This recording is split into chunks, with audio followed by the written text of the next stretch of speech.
آدم علیہ السلام کو پیدا کیا تو آدم علیہ السلام کو پیدا کرنے کے بعد اللہ رب العزت نے آدم علیہ السلام کی پشت میں میرے نبی کا نور رکھ دیا۔ کیا رکھ دیا بھائی؟ نور رکھ دیا۔ اب دنیا کے جتنے بھی فرشتے تھے وہ سارے آدم علیہ السلام کے پیچھے آئے اور کھڑے ہو کر کے اس نور کا دیدار کرنے لگے۔ حضرت آدم نے اللہ سے سوال کیا، اللہ بتا تو صحیح کہ یہ فرشتے میری کمر کے پیچھے کیا کر رہے ہیں، یہ فرشتے کون سی چیز دیکھ رہے ہیں؟ تو اللہ نے فرمایا، اے آدم یہ آپ کے پیچھے اس نور کو دیکھ رہے ہیں کہ جس نور کی خاطر میں نے اس زمین و آسمان کو بنایا، جو آپ کی اولاد میں سب سے اعلیٰ، سب سے عرفہ، سب سے بلند مقام والا شخص ہوگا، جسے دنیا محمد مصطفیٰ کے نام سے یاد کرے گی، اس شخص کا نور میں نے آپ کی پشت میں رکھا ہے۔ یہ سارے فرشتے اس کو دیکھنے کے لیے تمہاری پشت کے پیچھے کھڑے ہیں۔ تو حضرت آدم علیہ السلام نے کہا، یا اللہ اگر میں ایک بات کہوں تو کیا آپ میری بات مانیں گے؟ رب نے فرمایا، آدم بولو، کیا بولتے ہو؟ فرمایا، یا اللہ اس کو میرے کسی سامنے والے حصے میں لے آؤ تاکہ فرشتے میرے پیچھے نہیں میرے سامنے کھڑے ہوں۔ اللہ نے وہ نور آدم کی پیشانی سے نکال کر آدم کی پشت سے نکال کر آدم علیہ السلام کی پیشانی میں رکھ دیا۔ سارے فرشتے آدم علیہ السلام کے سامنے آ گئے اور کھڑے ہو کر کے اس نور کو دیکھنے لگے۔ حضرت آدم نے پھر فرمایا کہ یا اللہ اس نور کو میرے کسی جسم کے ایسے حصے میں رکھ دیجئے کہ جس کو میں بھی دیکھ سکوں۔ اللہ نے پیشانی سے وہ نور نکال کر، کتابوں میں لکھا ہے کہ آدم علیہ السلام کی شہادت والی انگلی میں رکھ دیا۔ حضرت آدم علیہ السلام اس نور کا دیدار کر رہے ہیں کہ ابھی کچھ ہی دیر گزری تو آدم علیہ السلام کی دوسری انگلی بھی روشن ہو گئی۔ پوچھا، اللہ یہ کون سی چیز ہے؟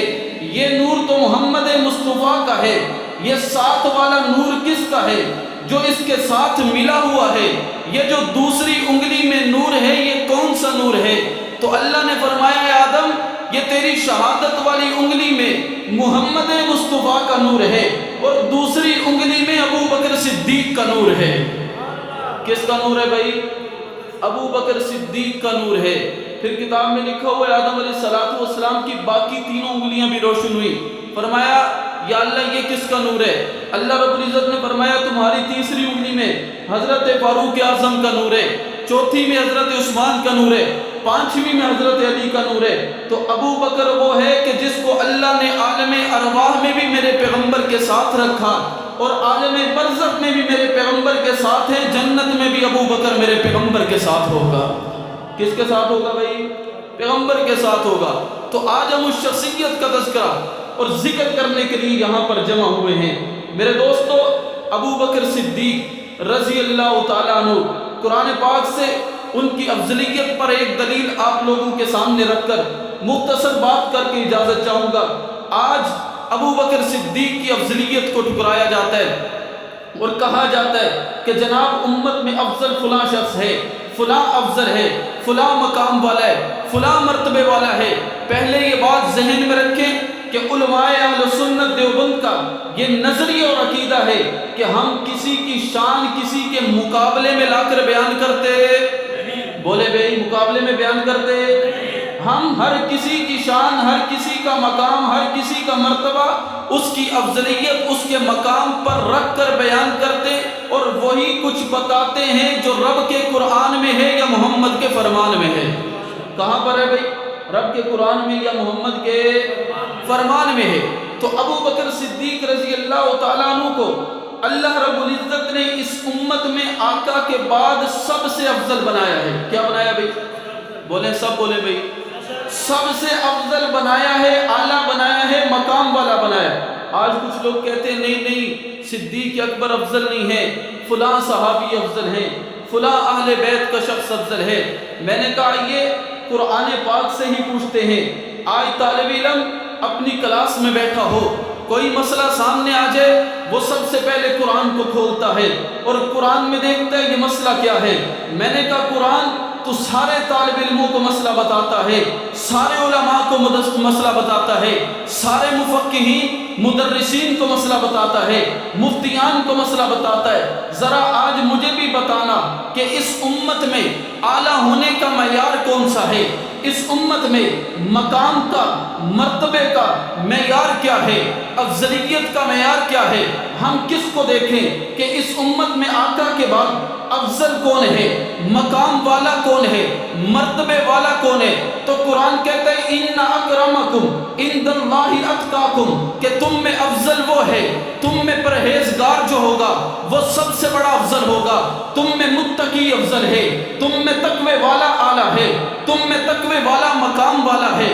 میں نے کہا قرآن تو نے یہ تو بتا دیا کہ متقی افضل ہے، تو نے یہ تو بتا دیا کہ متقی اعلیٰ ہے، تو نے یہ تو بتا دیا کہ متقی مقام والا ہے، ذرا اب مجھے یہ بھی بتانا کہ تیری نظر میں متقی ہے کون، تیری نظر میں تقوی والا ہے کون، تیری نظر میں پرہیزگار ہے کون؟ تو نے تو سارے صحابہ کو کہا کہ جب اللہ نے صحابہ کے دلوں کا امتحان لیا تو ان میں تقوی تھا، سارے صحابہ تقوی والے ہیں، ان میں بڑا تقوی والا کون ہے کہ جس کو دیکھ کر ہم پہچان لیں ہاں بھائی اس امت میں حضور کے بعد یہ سب سے مقام والا ہے، یہ سب سے مرتبے والا ہے، یہ سب سے عظمت والا ہے، اس کا مقام بڑا ہے، اس کا مرتبہ بڑا ہے۔ تو قرآن کہتے جا ذرا دیکھ، پیغمبر کے در پہ جا، آقا کے در پہ نظر دوڑا، آقا نے جب قولوا لا الہ الا اللہ تفلحون کی صدا کو بلند کیا تو وہ ایک شخصیت تھی کہ جس کو دنیا ابو بکر صدیق کے نام سے جانتی ہے،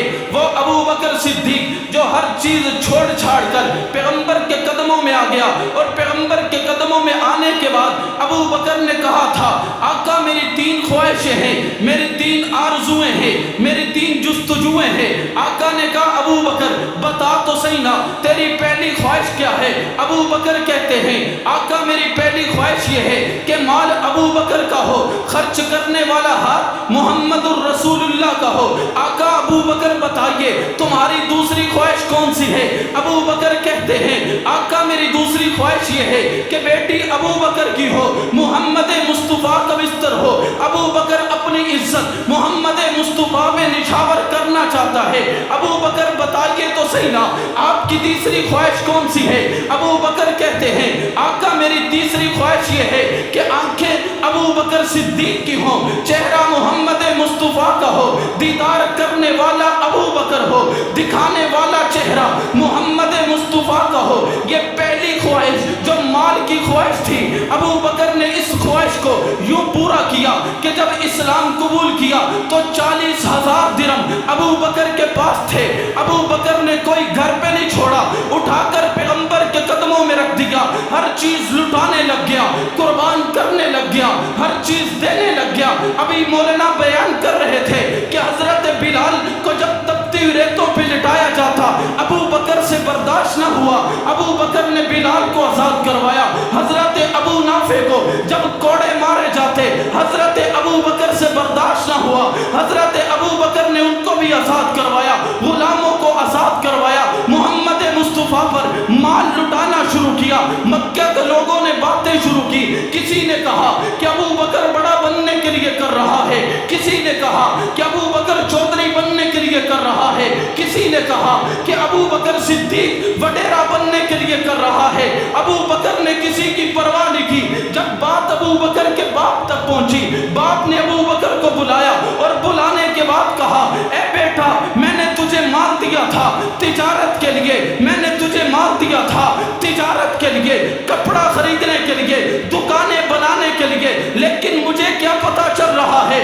کہ تو مال قربان کر رہا ہے۔ اس محمد عربی کے کہنے پر کبھی کسی غلام کو آزاد کرواتا ہے، کبھی کسی غلام کو آزاد کرواتا ہے۔ باپ کی بات ابو بکر سے برداشت نہ ہوئی، آنکھوں میں آنسو آ گئے۔ ابو بکر پیغمبر کے قدموں میں آ کر کے بیٹھ گئے، فرمایا آقا دنیا کے لوگ مجھے باتیں کرتے تھے، پرواہ نہیں ہے، دنیا کے لوگ تانے دیتے تھے، پرواہ نہیں ہے، لیکن آج میرا باپ جس نے مجھے پال کے بڑا کیا، میرا باپ جس نے مجھے دولت دی، جس نے مجھے مال دیا، جس نے مجھے نام دیا، وہ باپ بھی کہتا ہے کہ ابو بکر مال کیوں خرچ کرتا ہے، اس سے پہلے کہ میرے پیغمبر ابو بکر کو کوئی وصیت کرتے، اس سے پہلے کہ میرے پیغمبر ابو بکر کو کوئی تسلی دیتے، کوئی بات کہتے، رب سے یہ بات برداشت نہ ہوئی کہ وہ ابو بکر جس نے سب سے پہلے میرے محبوب کے ہاتھ پر ہاتھ رکھ کر کہا تھا کہ اے اللہ کے نبی، اگر اللہ نے آپ کو نبی بنا دیا ہے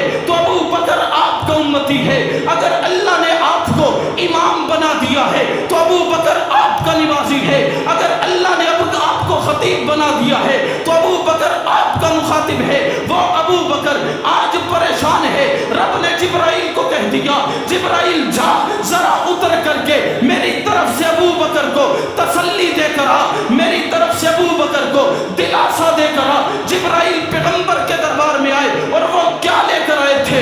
وہ کون سی آیت تھی؟ وہ یہی آیت تھی کہ وَسَيُجَنَّبُ هَلْ أَتْقَى الَّذِي يُؤْتِي مَالَهُ يَتَزَكَّى، کہ محبوبہ یہ جو مال خرچ کرنے والا ہے یہ بڑا متقی ہے۔